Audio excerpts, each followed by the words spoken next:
So I'm going to talk just for about 10 minutes about how I think about the politics of the library, particularly through the lens of gender and sexuality studies, since that is my field. And I have a short PowerPoint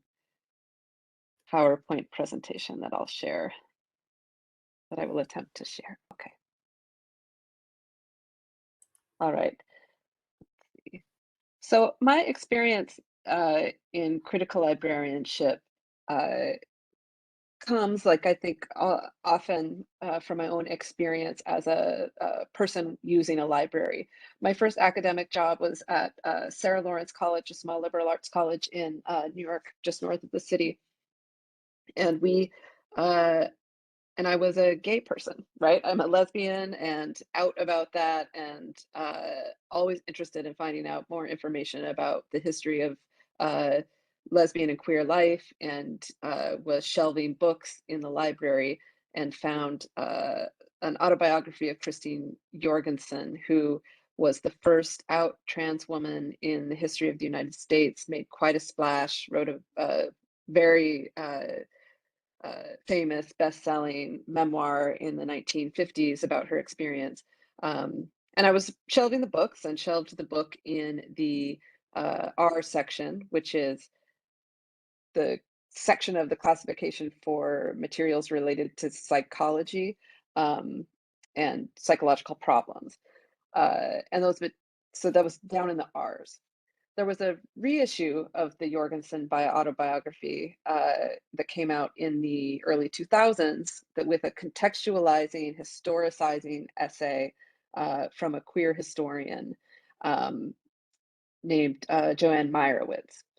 So I was shelving the new edition of the book as well, but it didn't go in the R's, it went in the HQs. HQ being the designation for materials related to social life and social experience and social problems. And so there was a distance between these two books that were ostensibly the same, but in the library were spread quite far apart. The R's being in the basement and the HQs being on the third floor. And you had to walk up a spiral staircase to get to the new version.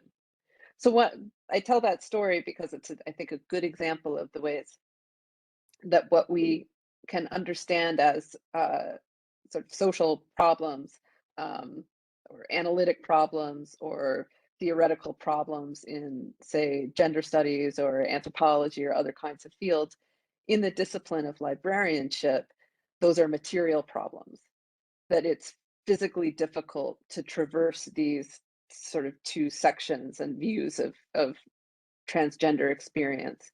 If we understand it as a psychological problem or a social problem, it has implications for how our bodies move in space. So that for me was the genesis of my interest in critical library studies and critical librarianship as a practice. And I'll talk a little bit more about that now. Oh, why is it doing this? Sorry. So the thing that I find most interesting about critical cataloging and classification work is that we can't get away from it. It's a bind in the library. So I share this image of a big pile stack of books, only to say that without cataloging and classification systems, all we are left with is a messy pile. We have to use some strategy for putting books in order if we want to make them accessible to others. And that requires cataloging and classification structures. So I keep that with me always, that these are not sort of problems with normative systems, they're intractable.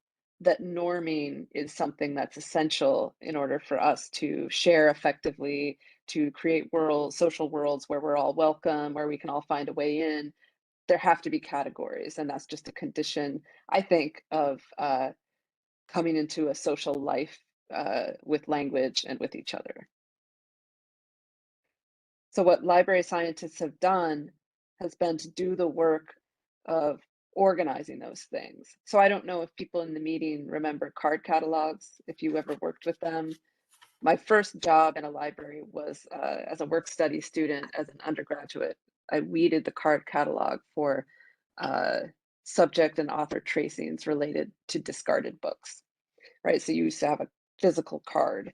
And this was the sort of first technological apparatus libraries used to develop those schemes for information access.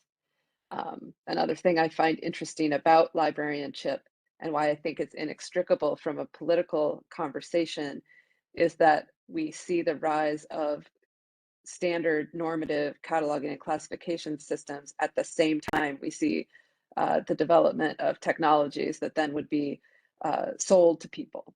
So, for example, Melville Dewey designs the Dewey Decimal System in the late 19th century in the United States.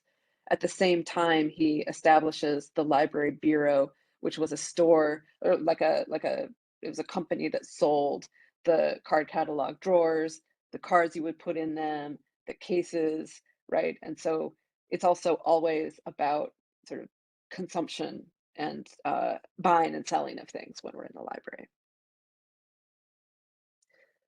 So the way we organize things in academic libraries in the US is using the Library of Congress classification system.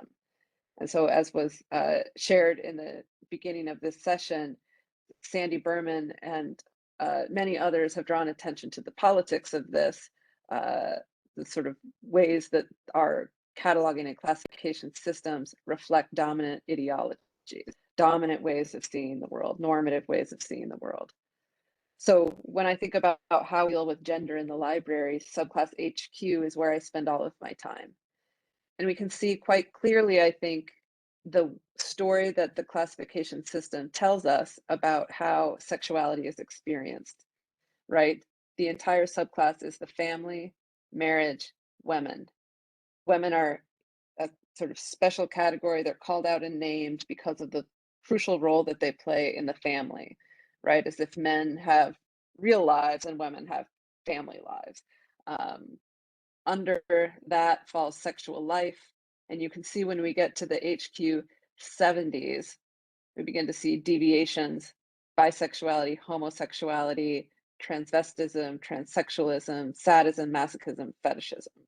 So we see a sort of story that the normative story about which sexualities are part of the family and therefore legitimate and which are deviant from that. And what's missing from this list of controlled terms is heterosexuality, right? It's the unnamed, unmarked category of sexual life that doesn't require us to sort of note it in any way. And you see it comes down after erotica, all of this sort of sex that we're having and the sexual ways that we are being in the world moves into parents and parenthood. Parents and parenthood, we have families, we have children, that sort of the reproductive role of sexuality is, I think, even more insidiously tied into the classification system. So this is how those schemes tell the story of the library, or tell the sort of normative story through and it's sort of sedimented inside of our library systems. So that's the classification. That's the order where we put books, right, on the shelves. So it's material. It's like it reflects how you would walk through the shelves. So that piece where I'm going downstairs to the RCs and upstairs to the HQs, it shapes the way we experience libraries in space. That's how sort of embedded and sedimented it is. And we can see the subject headings, which is the second piece of how we organize information in libraries. We have the classification structure, and then we have subject headings. And this gives you sort of an example of how those exist. And what I find interesting too is things like gender identity and homosexuality. These are only categories inside of the scheme for those of us who are different, right?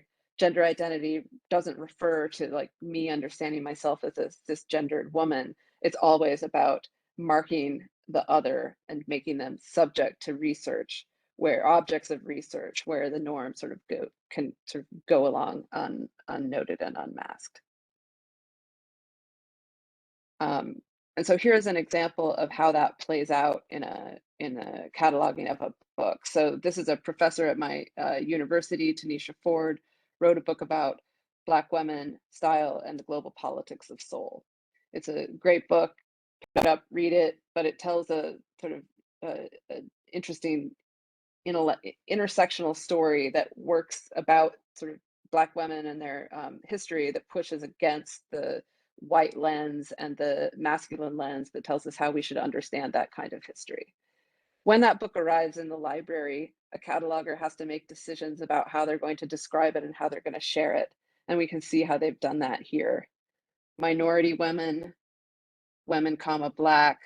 We don't see anything here that talks about white supremacy, that talks about whiteness as a structuring system of social life. We don't see anything about patriarchy, you know, and I'm talking from the United States, where we're about to have our right to abortion removed due to sort of unending patriarchy that nobody is really challenging sufficiently in the United States right now. Patriarchy doesn't figure here, right? And so the ways that we catalog these books and the ways that we make these materials, so this is how you retrieve it, right? Is on the basis of these controlled terms that librarians have assigned. And what we don't see are the things that I think really require our intense investigation and analysis right now, which is how the systems and structures that make some of our lives possible and others not, those systems need to be named. And they're very difficult to name, and therefore I think difficult to access in our library collections. So I'm going to go ahead and stop there and turn it over to Annie to share a little bit more about the politics of library from this position of race. Thank you. Slides, okay. First of all, thank you, Emily, for that. I was just reflecting on some of the subject headings, because for the book that I co-edited, which is about women of color and intersectionality, I mean, the title itself is called Pushing the Margins, because this concept of like people of color or women of color, you know, people who have been marginalized, you know, they're just like off on the sides, and this concept of like you're trying to get towards, you know, to be more centered. And so this like the subject heading says minority women, which I think is like the official subject heading through the Library of Congress for any books about, you know, women of color, Black women. So it's just like an interesting choice that I feel like there are also people who are trying very hard to work through some of those aspects. So I think for me, how I got interested in critical librarianship, similar to Emily, is through, I guess, my own positionality as a woman of color and a child of refugees. I think some of my earliest memories of a library was just like being a kid and my mom realizing that the library was this building where you could access all of these books and movies for free. And she would just leave us, me and my siblings, at the library while she went grocery shopping. But for me, I mean, as like a young kid, I just really, really enjoyed going through all of the things that were in the library. And I think one thing that now that I'm older and you know, I'm a librarian and I see the differences also in our own like publishing industry, is that a lot of the books that I read, you know, they were like young adult novels, and none of the characters ever looked like me. None of the kids' books looked like me, you know. And so I think at a young age, we learn about the story of race. And, you know, when you're a kid, you don't think that you're different. You're just a kid. But other people and other things in our society tell us that we are different. And I think reflecting back on that, I think that's where I began to maybe like center whiteness without ever realizing that's what I was doing.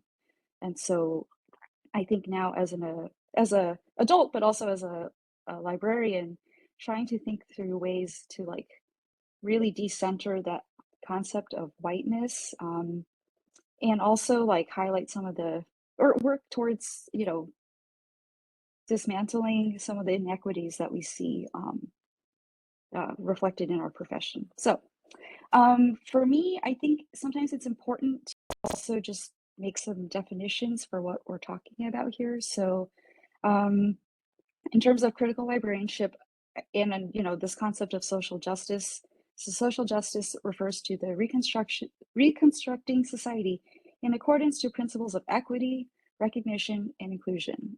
Social justice requires confronting the ideological frameworks, historical legacies, and institutional patterns and practices that structure social relations unequally so that some groups are advantaged at the expense of other groups that are marginalized. And so I think just, taking this definition into mind, like social justice is about like looking at those inequities and trying to find like ways to really break that apart and dismantle it. So I think a lot of times, at least in the United States, when we talk about critical librarianship, people do use this phrase social justice. So in terms of terms, like that's one. And then what is critical librarianship? So I feel like actually in at least North America, we also kind of go back and forth between these definitions about what it is. Emily and I were involved with a online community, a Twitter chat that began, I think, in like 2014. And I think these Twitter chats, which is like hashtag CritLib, I think is where a lot of librarians online just started to like talk to each other about different ideas of what critical librarianship is and like different issues that pertain to it. But this is the definition from Toni Simek, and she writes that critical librarianship is an international movement of library and information workers that consider the human condition and human rights above other professional concerns. And this one's actually from Karen Nicholson and Maura Seal in their really awesome book, The Politics of Theory and the Practice of Critical Librarianship. So they also write that critical librarianship seeks to bridge the gap between theory and practice in library and information science. And it uses a reflexive lens to expose and challenge the ways that libraries and the profession consciously and unconsciously support systems of oppression, thereby pursuing a socially just, theoretically informed praxis. So I think in terms of some of these definitions, there's this trend of seeing like inequity, injustice, and like using these different lenses to one, look at these systems of oppression and then think through ways to like applying like what actions can we take, right? So the series that I co-edit for Library Juice Press is focused on critical race theory. And so, when we talk about these concepts of oppression, like there's a lot of different systems of oppression that are at play in our society. And so critical race theory is a movement. It's a collection of activists and scholars who are engaged in studying and transforming the relationship between race, racism, and power. And so I think I want to say like, in the 70s, it was like a group of legal scholars who got together and started to kind of do more scholarship and writing around this, looking at the law. And so when we think about like the systems of oppression, I wish I had actually made a graphic of this, but like oftentimes we talk about oppression on like the 4 levels, right? So you have like an individual, so maybe somebody can be racist to another individual. So, sometimes we often think of things like, hate speech and things like that. We also have things that are, what's it called? Institutional. So I think a lot of what the CRT movement was doing was at an institutional level. So looking at big systems like the law, our school systems, our housing systems, how people have access to food, and how does race sort of intersect with some of that. And some of these systems, they are kind of like, I like to like imagine gears. So all of these different systems are also working together to be sometimes to uphold white supremacy or like racist values, because by default, and it's similar to what Emily was showing, like by default, without ever really thinking, if we don't actually start to push back, things are actually automatically center whiteness, and they center the patriarchy. So it actually takes a lot of analysis to sort of undo some of that work systems. And then in terms of how critical race theory is applied to our profession, library and information science, this is from Sophia Leung and Jorge Lopez McKnight's book, which is called Knowledge Justice. And they write, critical race theory can push library and information science to ask critically important questions of race and power in distinctive and urgent ways that can create new social realities. And so in terms of, we call it CRT just for shorthand.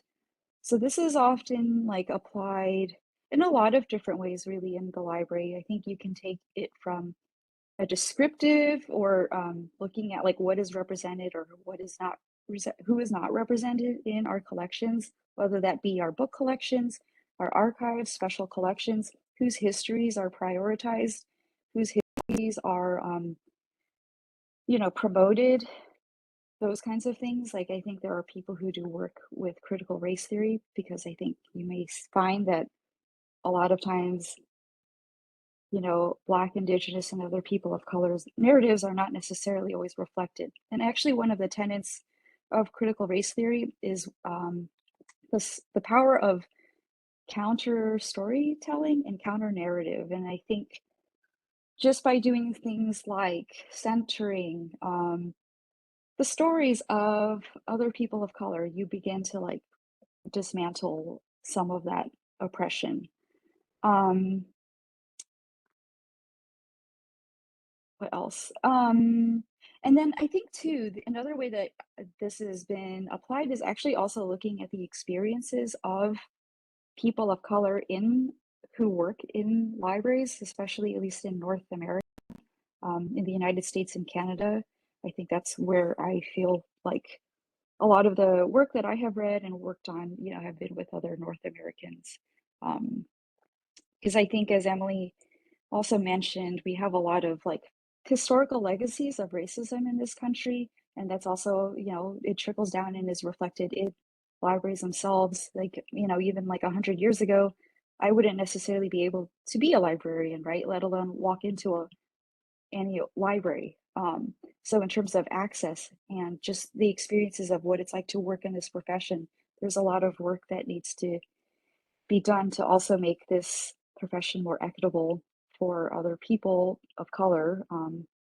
And then to add like another layer, because I think, in our Library Juice series, we do have, a series for like race and a series for gender, but really some of these systems are so interconnected. So looking at intersectionality, which is looking at different systems of social identities and oppressions, right? So somebody can be an Asian American, but also can be queer, right? And so like how do these systems also interlock with each other and like define what that person's lived experience is? So there's a lot of, I think, interesting work that is done in this area. And then I just highlighted a few books from the series that along with my friend and colleague Rose Cho, who couldn't be here this morning.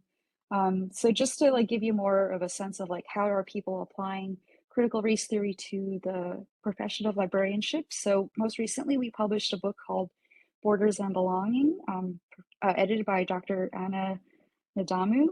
And this is looking at how library services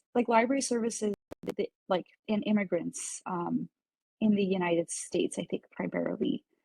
And it's a collection of different chapters that look through, the immigrant experience, but also how do libraries serve or not serve immigrant populations here. Yeah, I feel like, let me see what else. We have this book here, Pushing the Margins. So this is focused on women of color and intersectionality in library and information science. And so I think one of the narratives that happens a lot in when looking around at racism or diversity, equity, and inclusion in libraries, we oftentimes focus on these quantitative analysis. Did you know that people of color are only 20% of the librarian profession, and it's so it's 80% white, and it's kind of focused on these numbers, but it's okay, we focus on this marginality of we're only this percent, right? But the rich experiences of every person and every individual, every person of color, like they have a lot of stories to tell that doesn't necessarily get reflected in this sort of dominant narrative of like looking at just the numbers or the lack of representation. And so Pushing the Margins was a book that I worked with my friend Rose to get a little bit deeper and really understand some of the actual lived experiences of what it's like, to be a woman of color. So I think another thing we noticed when we started working on this book project was that a lot of the focus around diversity was not actually explicitly feminist either. And so really trying to center feminism and also looking at critical race theory and like those concepts together. And so, um, this collection of chapters too is just really focused on like, yeah, the experiences of women of color. And then again, I think bringing it back to like some of the subject headings, and I think this book also has the subject heading of minority women, which again, trying to get out from the margins and be a little bit more centered in all of that. So um, I'm gonna figure out how to stop my screen so we can go into Q&A.